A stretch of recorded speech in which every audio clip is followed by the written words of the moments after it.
اعوذ باللہ من الشیطان الرجیم، بسم اللہ الرحمن الرحیم۔ تمام تعریفیں اس پروردگار عالم کے لیے ہیں جو عالمین کا پالنے والا ہے۔ درود و سلام ہو محمد وآل محمد علیہ الصلاۃ والسلام پر۔ عزیز ناظرین، السلام علیکم ورحمۃ اللہ۔ آپ سبھی کا اس خاص پروگرام میں ہم استقبال کرتے ہیں، اور یہ آپ بہتر جانتے ہیں کہ کسی بھی چیز کے بارے میں جب ہم کچھ پلان کرتے ہیں تو اس کی تیاری ضروری ہے۔ اسی طرح ماہ مبارک رمضان، اب کیا تیاریاں ہمیں کرنی چاہیے اور ہمارا سماج کیا تیاری کرتا ہے، یہ دونوں چیزیں کہیں نہ کہیں ہم اس پروگرام میں ہم شامل کریں گے۔ خاص فوکس ہمارا اس بات پہ ہوگا کہ ماہ مبارک رمضان کو ہم کیسے گزاریں۔ اس موضوع کے متعلق جو بھی سوالات ہیں ان کے جوابات آپ تک پہنچائیں گے حجت الاسلام والمسلمین علی جناب مولانا سید صفی حیدر صاحب قبلہ۔ آئیے روبرو کراتے ہیں، ملاقات کرواتے ہیں۔ اگر السلام علیکم ورحمۃ اللہ۔ وعلیکم السلام ورحمۃ اللہ وبرکاتہ۔ تو سب سے پہلا سوال یہی ہے ہمارے ناظرین کی خدمت میں، یہ آپ بتائیں کہ ماہ مبارک رمضان ہم کیسے تیاری کریں، اور ان چیزوں پر بھی آپ ذرا فوکس کیجئے گا کہ ہمارا سماج کیسے تیاری کرتا ہے۔ بسم اللہ الرحمن الرحیم۔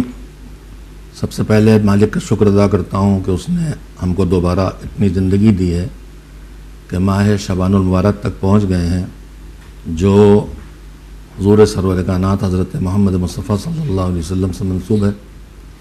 رمضان اللہ کا مہینہ ہے، شعبان حضور کا مہینہ ہے، رجب اہل بیت علیہ السلام کا مہینہ ہے، اور شعبان بھی رمضان کی فضیلتوں کا پیش خیمہ ہے، جو نتائج رحمت کے اور مغفرت کے اور اللہ کی رضا کے اور دیگر آخرت اور دنیا کے فائدوں کے رمضان میں ملنے والے ہیں اور روزے سے ملنے والے ہیں، ان کے لائق بنانے کے لیے بھی شعبان ہے اور ان کا نمونہ بھی شعبان میں ہے۔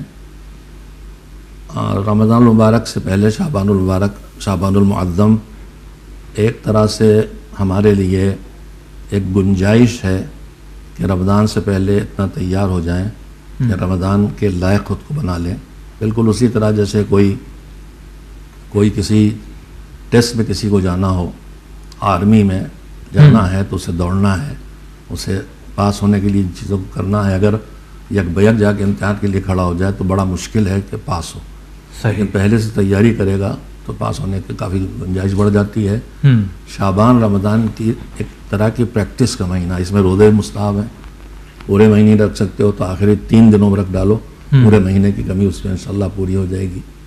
شعبان میں دعائیں ہیں، رحمت کے مطالبے کی دعائیں ہیں، گناہوں کی مغفرت کی دعائیں ہیں۔ میں 2 گزارشیں ضرور کروں گا کہ اگر ابھی تک خدا نہ کرے آپ محروم ہیں تو شعبان میں مولا علی علیہ السلام کی ایک مناجات ہے، مناجات شعبانیہ کے نام سے مشہور ہے، اور یہ ایک لوتی مناجات ہے جس کے لیے یہ روایت ہے کہ یہ وہ مناجات ہے کہ جس کو علی علیہ السلام کے بعد ان کے سارے بیٹوں نے سب نے دہرایا ہے۔ اچھا۔ ورنہ اور کوئی دعا اس روایت کے ساتھ نہیں ملتی۔ ہر امام نے اپنے دور کے حساب سے اور ضرورتوں کے حساب سے دعائیں کی۔ البتہ مناجات اور دعا میں فرق ہے۔ مناجات کسی سے بہت سرگوشیاں کرنا، جس سے بے تکلف ہوتا ہے، اس سے سرگوشی کرتا۔ اللہ نے یہ گنجائش رکھی کہ دعا تو ہاتھ پھیلاؤ پھر بھی کچھ دور ہو، لیکن مناجات تو بالکل گویا جیسے ہم آپ کے کانوں میں کچھ چپ کے باتیں کریں، بے تکلفی میں تو وہ کیفیت ہے۔ مناجات شعبانیہ نہ چھوڑیں، اور زوال آفتاب یعنی نماز ظہر کے بعد صلوات ہے محمد علیہ السلام پر، اس صلوات کو نہ چھوڑیں۔ صلوات شعبانیہ 2 چیزیں ہیں۔ صلوات شعبانیہ اپنی جگہ اہم ہے، اس میں صرف نبی اور نبی علیہ السلام پر صلوات نہیں ہیں، بلکہ اس میں بھی وہ دعائیں ہیں کہ جن دعاؤں سے انسان کی عاقبت و دنیا سدھر سکتی ہے۔ مثلا ایک دعا یہ ہے کہ پروردگار ہمیں حضور اکرم صلی اللہ علیہ وسلم کے نقش قدم پر اس ماہ میں چلنے کی توفیق عنایت فرما، یعنی جیسے وہ روزے رکھیں، جیسے وہ استغفار کرتے تھے تو حمد و ثنا کرتے تھے۔ تو تیاری کا مطلب ہمارے یہاں، مجھے اس موقع پہ علامہ جوادی اللہ مقامہ کی، مولانا ذیشان حیدر صاحب اللہ مقامہ کی بات یاد آتی ہے، جو فرماتے تھے ہمارے یہاں تیاری الگ ہے اور مذہب کی تیاری الگ ہے۔ ہمارے یہاں محرم کی تیاری ہے ممباڑوں پر چونا کاری کرنا، فرش بچھانا۔ ہمارے یہاں رمضان کی تیاری ہے کہ بیسن خرید کے لائیں، پکوڑیاں پکنا ہے اور مسالے اور پیاز۔ بس ہمارے یہاں سحر اور افطاری کی تیاری رمضان کی تیاری سمجھی جاتی ہے، جبکہ رمضان کی تیاری یہ نہیں ہے۔ رمضان تو نہ کھانے کا نام ہے، کھانے کا نام نہیں ہے۔ رمضان کی تیاری ہے خود کو اتنا تیار کر لینا کہ رمضان کے لائق بنا سکیں، یعنی اتنا گناہوں سے اپنے کو دور کر سکیں کہ رمضان میں گناہ ہے نفس پر قابو کرنے کا نام، اور رمضان کل ملا کے روزے کا مطلب ہے خود پر قابو پانا۔ روزہ دنیا کی ہر عبادت سے الگ ہے، اس لیے کہ ہر عبادت میں انسان کو کچھ کرنا ہوتا ہے اور کرنے میں ریاکاری آتی ہے، لیکن روزے میں کچھ کرنا نہیں ہوتا، کچھ نہیں کرنا ہے۔ تو آدمی کرنے میں دکھاوا کر سکتا ہے، لیکن نہیں کرنے میں کسی کا دکھاوا نہیں۔ میں پانی نہیں پی رہا ہوں، یہاں دکھاوا نہیں ہے، میں جانوں میرا اللہ جانے۔ صحیح۔ اسی لیے حضور پروردگار عالم نے فرمایا ہے کہ روزہ میرے لیے ہے اور میں اس کے بدلے میں ہوں۔ تم خلوص کے ساتھ بغیر کسی ریاکاری کے تم روزہ رکھو گے تو پھر سیدھے میں ملوں گا، یعنی میری رضا ملے گی۔ رمضان کی تیاری کے سلسلے میں سب سے جامع جس میں سب کچھ تقریباً جمع کر دیا ہے وہ حضرت محمد مصطفیٰ صلی اللہ علیہ وسلم کا وہ خطبہ ہے جو آپ نے رمضان کے پہلے شعبان کے آخری حصے میں دیا تھا، جسے خطبہ شعبانیہ کے نام سے جانا جاتا ہے، اور ہر جگہ اس وقت اگر آپ نیٹ پہ بھی جائیں گے مل جائے گا۔ اور میں اپنے جوانوں سے کم از کم کہوں گا، بیٹیوں سے، کہ وہ اسے ڈھونڈ کے پڑھیں، ہر لینگویج میں اس کا ترجمہ موجود ہے، اور اپنے گھر والوں کو سنائیں۔ وہ بہت سی احکام ہیں اس رمضان کے خطبے میں، لہذا میں چاہوں گا کہ میں نیٹ کے سہارے اس خطبہ شعبانیہ کو پیش کر سکوں، اس لیے کہ مجھے بھی ظاہر ہے کہ اس کی بہت سی چیزیں یاد نہیں ہے۔ امام رضا علیہ السلام نے اپنے بزرگوں سے، یعنی ائمہ تاریخ سے سند امیر المومنین علیہ السلام تک پہنچائی ہے۔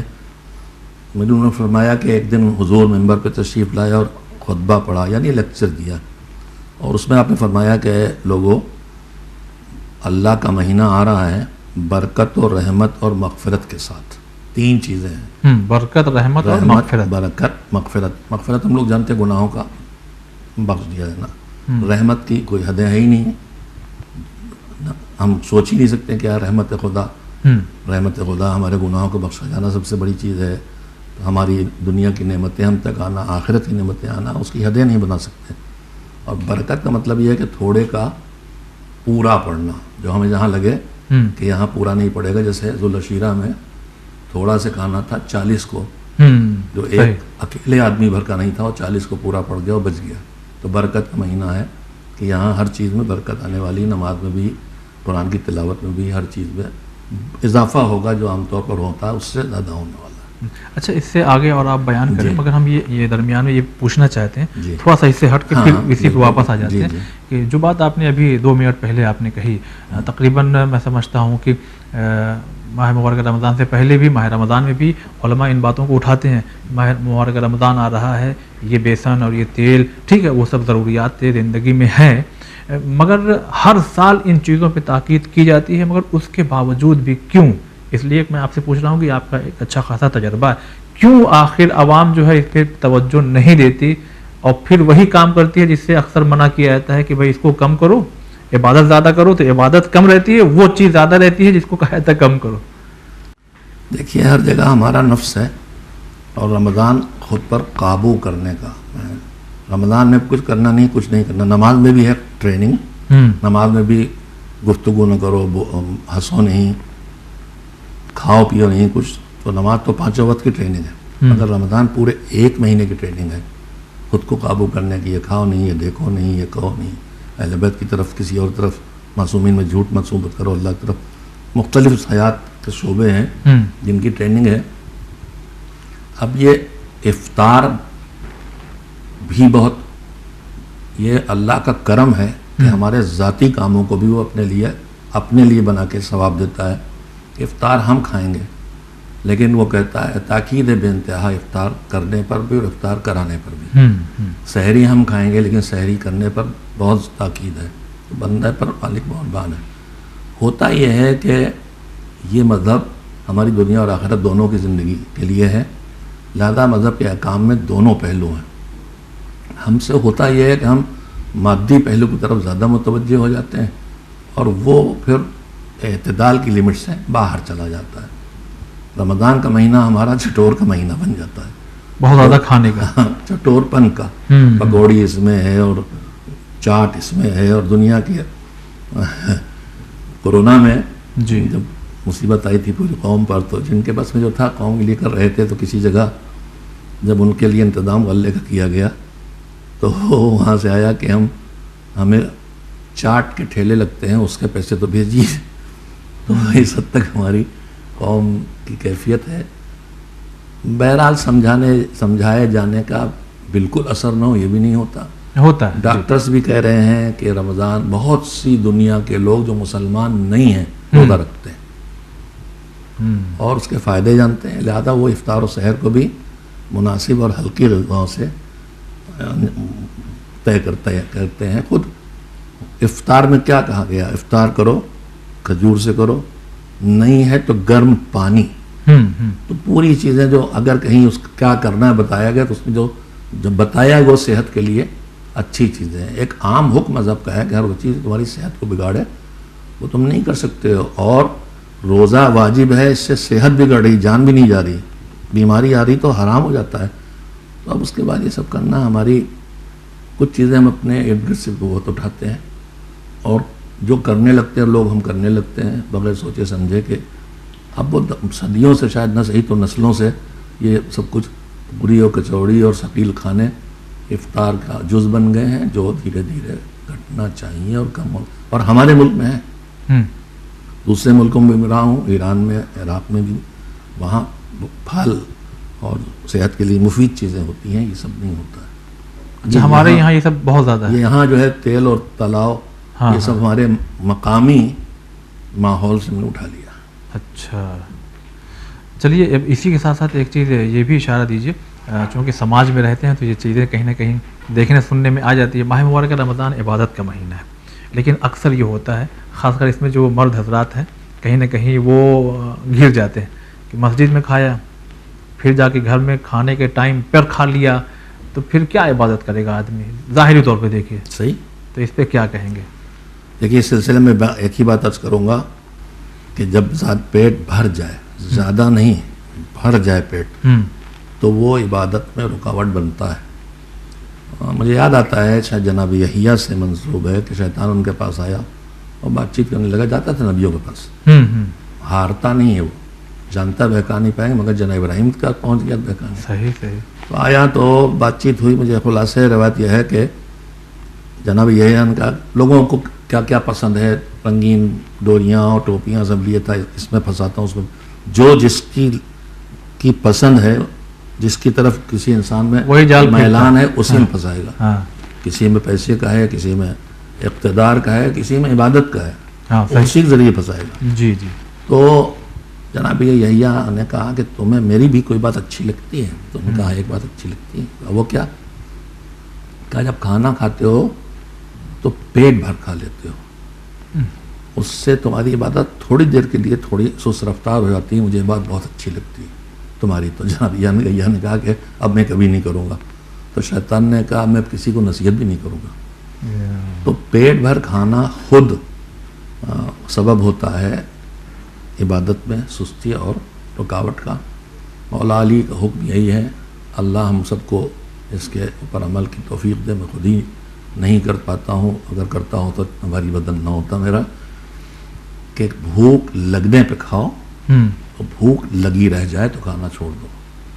سائنس کہتی ہے کہ پیٹ میں جو کھانا جاتا ہے، کتنا کھا لیا کتنا اور کھانا ہے، یہ فیصلے دماغ کرتا ہے، لیکن پیٹ میں کھانے جانے کے کچھ فاصلے سے دماغ یہ اطلاع دیتا ہے۔ اسی لیے کہا گیا کہ دھیرے دھیرے کھاؤ، ہبڑ دبڑ نہ کھاؤ، تاکہ دماغ کو رابطہ معدے سے قائم کر کے فیصلہ لینے کا موقع ملے۔ آدمی کا پیٹ پہلے بھر جاتا ہے، دماغ کو بھرنے کا پتہ بعد میں چلتا ہے، اور وہ اوور لوڈ ہو جاتا ہے، وہ زیادہ کھا لیتا ہے، سگنل بھی صحیح نہیں آتا پھر۔ جی ظاہر ہے، جی مشکلیں ہیں، پھر سستی آنا ہی آنا ہے، اور اس میں رمضان میں اور سستی آنا ہے۔ چلیے بہت شکریہ۔ اب ہم واپس اسی پہ آنا چاہیں گے، خطبہ شعبانیہ کا کچھ حصہ ہمارے ناظرین کی خدمت میں پیش کیجیے کہ نبی نے کیا کہا ہے کہ ماہ مبارک رمضان آ رہا ہے، اب آپ کیسے تیاری کریں؟ خطبہ شعبانیہ میں حضور نے اتنی باتوں کی کا ذکر کیا ہے اور تاکید کی ہے کہ وہ ایک نشست میں جو ہماری اب گفتگو ہے اس کا بیان کرنا مشکل ہے، پھر میں تیزی سے جی جی فضیلت فرمائی کہ برکت، رحمت اور مغفرت کا مہینہ ہے، اللہ کے نزدیک ہونے کا اور قربت کا سب سے بہترین موقع ہے۔ اس کے دن پوری زندگی میں جو تم وقت گزارتے ہو اس میں سب سے اچھے دن ہیں، اس کی راتیں سب سے اچھی راتیں ہیں، اور تم اس میں اللہ کے مہمان بنا کے بلائے گئے ہو۔ میں یہاں سے واپس جاؤں گا کہ شعبان کی تیاری، ہم کہیں مہمان ہوتے ہیں تو دیکھتے ہیں کہاں مہمان ہو رہے ہیں، ایک اپنے سگے بھائی کے یہاں، اپنے ماں باپ کے یہاں، ایک دوست کے یہاں، ایک کسی چھوٹے افسر کے یہاں، ایک چیف منسٹر کے یہاں، ایک پرائم منسٹر کے یہاں، جو ہماری نگاہ میں اسٹینڈرڈ ہے عزت کے، یا مثلا ہم اپنے مرجع کے یہاں ملاقات کے لیے جا رہے ہیں، تو جتنا جتنا میزبان کی عظمت بڑھتی ہے، مہمان کی تیاری اس حساب سے ہوتی بڑھتی ہے۔ روز کی جاب پہ آنے کے کپڑے اور ہوتے ہیں، فنکشن میں جانے کے کپڑے اور ہوتے ہیں، جی، تو ہر جگہ ہماری تیاری بدلتی ہے۔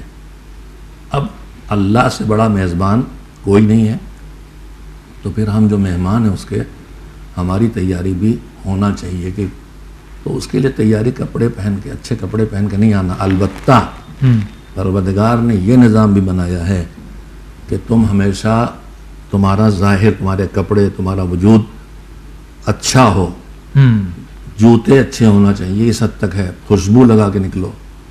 رمضان میں ایک شبہ یہ بھی ہوتا ہے کہ تم مکروہ ہے، وہ خوشبو لگانا مکروہ نہیں ہے، پھول کی خوشبو سیدھے پھول سے سونگھنا مکروہ ہے، لگانا مکروہ نہیں ہے، یہ عام طور پہ یہ سمجھا جاتا ہے۔ تو ظاہر کو بھی ٹھیک رکھنے کی اللہ کی طرف سے ہدایت ہے اور حکم ہے، اور ائمہ نے سکھایا، لیکن یہاں ظاہر تو ٹھیک رکھنا ہی ہے۔ رمضان میں قدم قدم پہ غسل ہے، یہ غسل کیا ہے؟ صفائی، صحیح، ایک طرح سے وضو بھی ایک طرح کی صفائی ہے، یہ نہ سمجھے خالی وضو صفائی کے لیے کر رہے ہیں ورنہ وضو نہ رہ جائے گا۔ وضو اصلی ہے عبادت، اللہ کی قربت، لیکن اس کے چاروں طرف اس کے اثرات اللہ نے دنیا میں رکھے ہیں۔ ہر شب عبادت میں غسل ہے، نہ کے جاؤ، تو اللہ کے لیے ہم اللہ کے مہمان ہو رہے ہیں، ہم کیا ہیں؟ گناہوں سے دور کریں، ورنہ شرم آئے کہ مالک تیرے سامنے آ رہے، اتنے گناہ لاتے ہیں اور کرنے بھی جا رہے، آگے بھی کریں گے۔ نیکیاں بڑھائیں کہ اللہ تیرے پاس آ رہے ہیں تو نیکیاں بڑھا کے آ رہے ہیں۔ مختصر سی تیاری ہے، میں یہ کہہ سکتا ہوں کہ شعبان میں تیاری یہ ہے کہ ہم گناہوں سے پیچھے ہٹنا شروع ہو جائیں اور نیکیوں میں تھوڑا آگے بڑھنا شروع ہو جائیں۔ جی، یہ ہے نا رمضان تیاری۔ اچھا، اسی میں ایک بات اور جو آپ نے ابھی پڑھا وہ کہ وہ مہینہ آ رہا ہے کہ جس کے میں دن پہ نہیں فوکس کرنا چاہ رہا ہوں، اس میں جو بات ہے کہ جس کی راتیں دیگر مہینوں کی راتوں سے بہتر ہے، سال بھر سے بہتر ہے۔ رات مطلب کیا ہے؟ ہم 10 بجے سو جائیں گے، صبح میں 4-5 بجے سحری کرنے اٹھیں گے، تو کیا مقصد کیا ہے یہاں پہ؟ ہم یہ پوچھنا چاہ رہے ہیں، کیوں ہمارا جو روٹین ہے وہ ہم نے بتا دیا، ہم 10 بجے سو جائیں گے، 4 بجے اٹھیں گے، 5 بجے۔ دیکھیے، اگر ہم قیمتی راتیں سمجھیں تو اس میں پھر ہم جو قیمتی کام ہے وہ بھی انجام دیں گے۔ جی، وہی تھوڑا اپنی ذاتی زندگی کو بدل کے رمضان کے لیے نکالنا پڑے گا، اپنی تھوڑی عادتوں کو 1 مہینے کے لیے بدلنا ہوگا، تھوڑی نیند کم کرنا ہوگی اپنی، راتوں کو بھی جاگنا ہوگا۔ دن میں کہتے صاحب ہم جاب کرتے ہیں، تو میں وہی عرض کر رہا ہوں کہ آپ کو جاب کرتے ہیں تو بھی، اور اگر آپ کاروبار کرتے ہیں تو چاہے تھوڑا دکان بند کرنا پڑے یا دیر میں کھولیں، مگر اس کی قیمت کو پہچانیں کہ جو نقصان آپ اٹھا رہے ہیں اس کے مقابلے میں کیا پا رہے ہیں۔ تو افطاری کر کے سو جائیں، ٹھیک ہے، سو جائیں، اجازت۔ رمضان کی خوشی ایک بڑی خوبی ہے کہ تم روزہ رکھتے ہو تو دن میں تو روزہ رکھتے ہو، رات میں نہیں رکھتے، لیکن تمہاری رات جو تم سو کے گزارتے ہو وہ بھی عبادت بنا دیتا ہے پروردگار۔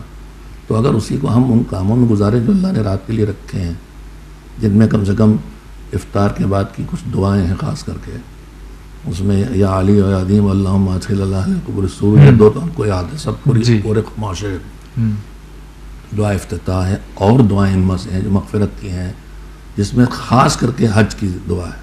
اچھا، رمضان کی ساری دعاؤں میں تقریباً حج کی دعا ہے، اس لیے کہ آگے حج آ رہا، یہاں اللہ کے مہینے مہمان ہو، وہاں اللہ کے گھر پہ مہمان۔ پہلے یہاں اپنے کو اس لائق بناؤ کہ تمہیں وہاں اس کے گھر پہ فوکس وہاں تک ہے۔ ہاں، وہاں تک ہے، اور اس کے بعد محرم ہے۔ حج کی قربانی کے بعد اب تیاری جو ہے وہ محرم کی ہوگی، اس لیے کہ ابھی تم نے قربانی جانور کی دی ہے، اور محرم کہہ رہا ہے کہ تمہیں اپنی جان، اپنا مال، اپنا وقار اپنی زندگی، اپنے بچے، جو بھی دینا پڑے دینا، اپنے کو اس قابل بناؤ کہ کر سکو تو محرم کے لیے تم تیار ہو اور تم حسین کی یاد بنانے کے حقدار ہو گئے. خیر میں تھوڑا دور چلا گیا ہوں، فی الحال بات رمضان کی ہے. اس میں رمضان میں ایک سانس بھی تسبیح بن جاتی ہے. کتنی سانس ہم سال بھر سانسیں لیتے ہیں؟ سانسیں نہیں کہہ رہا ہوں تو ایک ہی ہے، سانس ایک ہے، سانسیں بہت سی ہیں. ہمیں نہیں پتہ، گن نہیں سکتے. گن رکھی ہوں گے سائنس نے کہ ہم کتنی سانس لیتے ہیں. آج تک ہم نے ایک سانس نہیں گنی کہ کتنی ہے، اور ہر سانس اللہ کی نعمت ہے. بالکل. کہاں گن سکتے ہیں؟ اسی اللہ کہتے ہیں ان تعدوا نعمت اللہ لا تحصوها، اللہ کی نعمتیں گن نہ پاؤ گے.